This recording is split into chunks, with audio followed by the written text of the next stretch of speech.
పిలవగా తెగ కలవరం అసలిది కదా ఒక సంబరం ఒక వరసలా కదిలిన క్షణం ఇక తెలియదే ఒంటరితనం ఎన్నాళ్ళ దూరాలు కన్నోళ్ళిలా వస్తూనే పోయాయి కన్నీళ్ళిలా ఇల్లంతా మారింది సందళ్ళుగా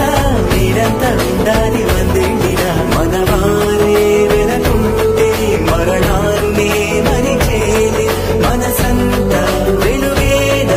ఇక చీకటెళ్ళింది తెల్లారి నవ్వుతోనే 10 మంది